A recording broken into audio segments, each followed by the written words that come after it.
It's gonna get messy.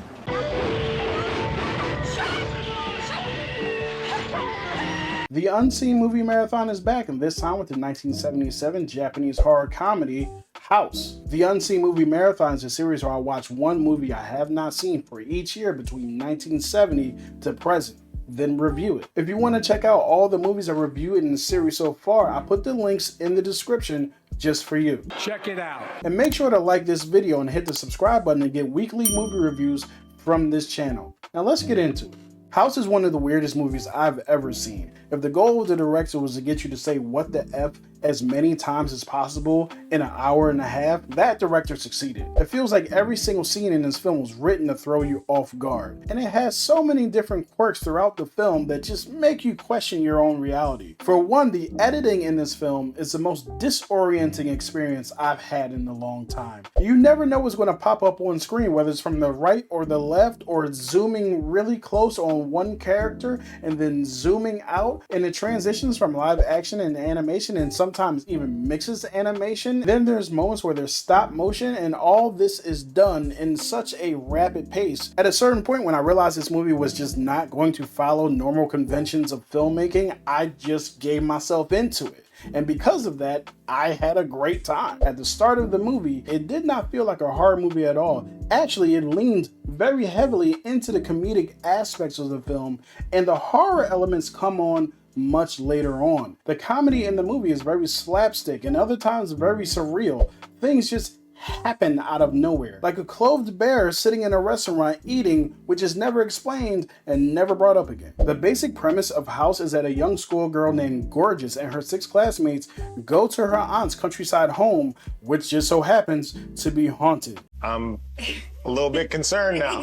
And they're accompanied by her aunt's evil cat, which essentially set all of these things in motion from the time that they get to their home all the way up until the point where they get to their aunt's house. Just like our main character, Gorgeous, all the characters' names are intended to describe the character.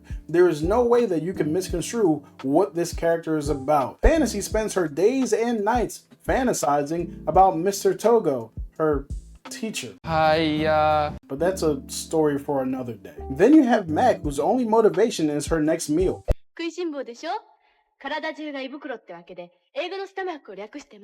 I'll be hungry. Sweet is a very nice young lady who just wants to help clean, even clean a haunted house, even to the point of ignoring all the weird stuff that's going on. I hear you're like being a victim of a lot of activity here. Then you have Melody, the musician, who has a really interesting interaction with a piano that we'll get to later on in the video. But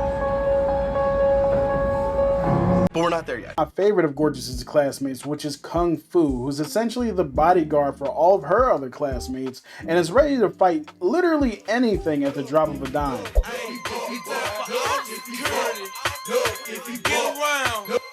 It's going down. Yeah, well, I'm a cat toe, just a holy nigga on your damn street. Stomping, jumping, bumping, every car off in this damn thing. And the reason why Gorgeous is going to her aunt's house is because originally she was supposed to go on a vacation with her dad, but her dad decided to bring a new woman home to be her mother after her mom died 8 years ago. And he just said, "This is your mom now."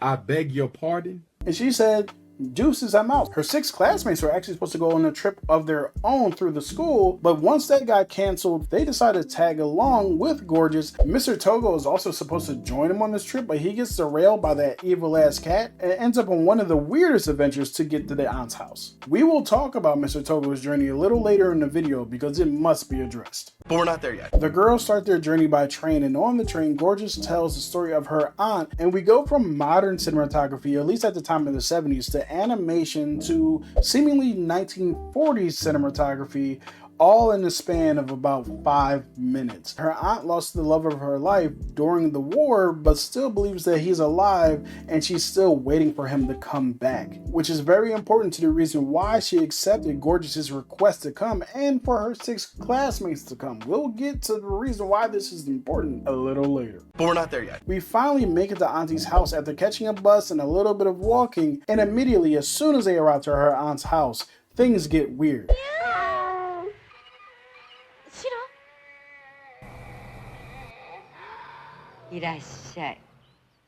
That's when things started getting strange. You're like, okay, there's something wrong here. Like, my antennas were already up. Why are the girls' antennas not up? And that's a constant theme while they're at this house. Things keep happening and nobody says nothing about it. Or if they do notice it, they brush it off as an illusion. But this is the most enjoyable part of the movie. You spend the rest of the film looking at these characters and say, you're not gonna say nothing about that? You're not gonna do nothing about that? Y'all clearly should leave. They walk into the house and the girls try to take a picture with Auntie, and immediately the evil cat shuts that shit down. Auntie makes a weird comment to Mac, who's holding a watermelon that she picked up along the way, and she calls Mac, not the watermelon, but Mac, round and juicy. What an odd thing to say. Weird comment, I don't know, maybe you want to raise a little bit of an eyebrow. A little later, Mac goes missing, Fantasy goes to look for her, she's looking in the well where she put the watermelon to refrigerate it.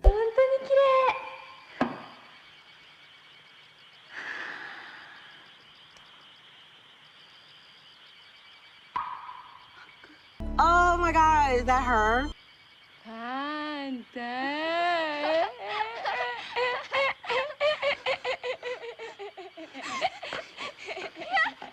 Not today, not today.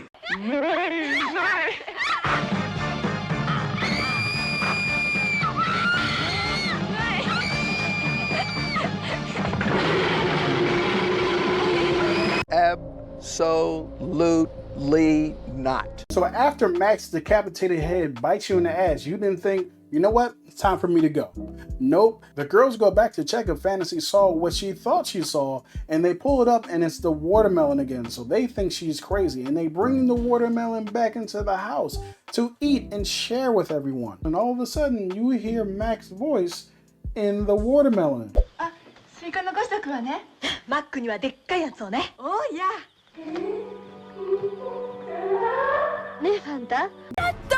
This is not a coincidence. While they're eating the Mac watermelon, Auntie is literally showing off in front of one of the girls' faces.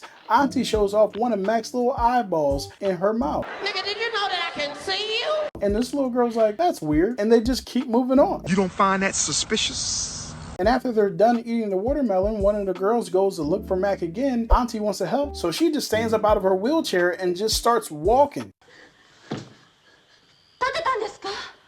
You don't find that suspicious? First of all, when did you start walking? You mean after she ate the Mac watermelon, she got the strength to get up and walk again? And the kids don't find this weird? You don't find that suspicious? Later on, Kung Fu goes to chop some wood, and the wood ends up trying to chop her.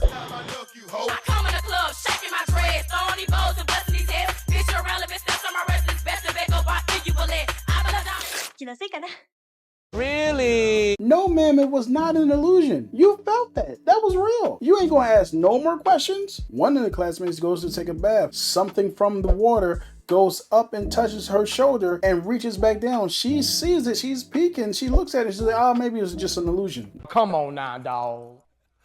Come on, man. Why aren't these people more concerned with the weird stuff that's happening? While some of the girls are helping Auntie clean, Auntie gets a little bold. She decides, I'm gonna just disappear into this fridge while you watching. So at this point, Auntie's just being disrespectful. She's just playing in their faces. And then she's playing in our face. And after this, things just start to turn up. Ready? Gorgeous goes and finds her aunt's beauty room, and as she's looking in the mirror starts to show her some freaky stuff. She sees an older version of herself. She turns into a demon in the mirror. All hell's about to break loose. She looks away from the mirror, and the mirror's still looking at her, and essentially she just becomes possessed. What the hell is going on in here? And finally, when all the doors and windows start to close on their own, the girls start to take things a little bit more serious. It's about time. But by this time, it's a little too late. Melody, who of course is drawn to the piano, starts getting cut by the piano while she's playing it, and then it bites her fingers off. That's delicious. And then it eats her whole.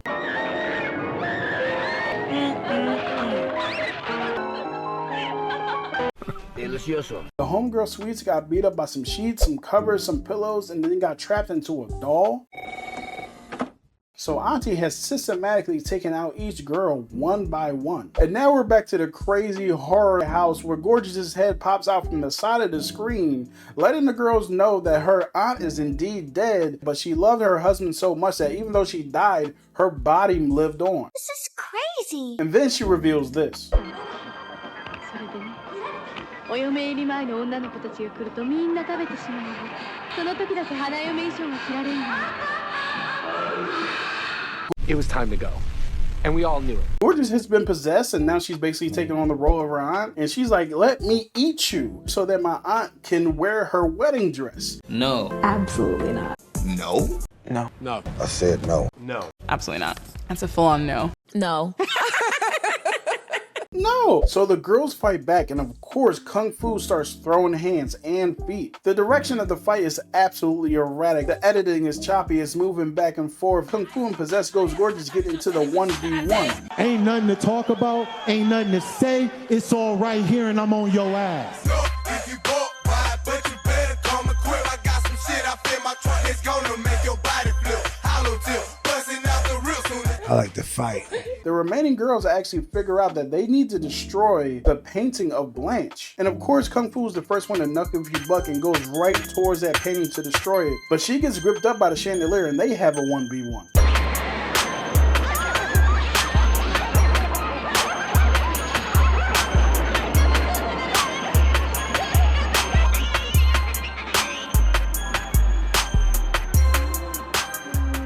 After it looks like Gorgeous has won and Kung Fu's body parts are spread apart, she actually comes back together. Kung Fu's legs fights out of the chandelier and then fly kicks the artwork of the evil cat, basically killing Blanche.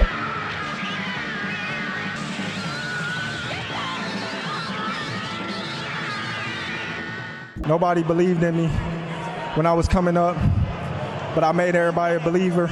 The entire time while the girls are being haunted in Auntie's house, Mr. Togo is on his journey there. Let me just tell you a little bit about his journey. He starts off with Blanche tripping him on the steps. He falls and lands in a bucket and goes down the steps, stop motion animation style, and swerves around a car. The next time you see him, he's making a phone call to the girls, letting them know that he needs to go to the hospital with a little boy being a drummer on the bucket on his butt. Pause, bro. And he essentially lets them know that he's going to be late. When we visit him again on his journey, he's stuck in traffic. His next stop is where the movie blew my mind and had me laughing my ass off. A giant head flies into screen, and then we come back to a restaurant where that giant head, who turns out to be a cook, is making food for Mr. Togo. But at the bar, there's a gigantic bear just sitting there with clothes on, eating with everybody else.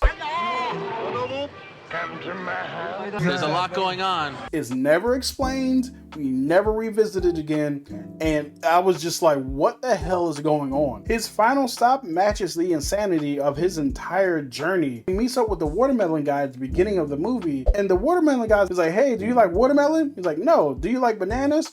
No. But for some reason, they start chanting banana at each other. And the watermelon guy dies. He just turns into a skeleton. What? And the final time we see Mr. Togo, he's a pile of bananas. A pile of bananas. Bananas. He's a pile of bananas. And that's how his journey ends. I really miss my nigga. Once Blanche, the evil cat, is defeated, the house starts to flood, with Blanche spitting out blood and water coming up from the floor. Fantasy basically tries to paddle her way out with a piece of the floor, and during her escape, Fantasy finds Gorgeous and thinks that she's saved. Gorgeous, who seems to be infused with her aunt, I wasn't really sure at that moment, basically lets us know all of them died. Everybody died. Fantasy did not make it, and neither did any of the other girls. I really miss my nigga. Then the next day, her wannabe future mom shows up. She meets up with Gorgeous and she thinks that she's about to have a future mother and daughter conversation. And Gorgeous is like,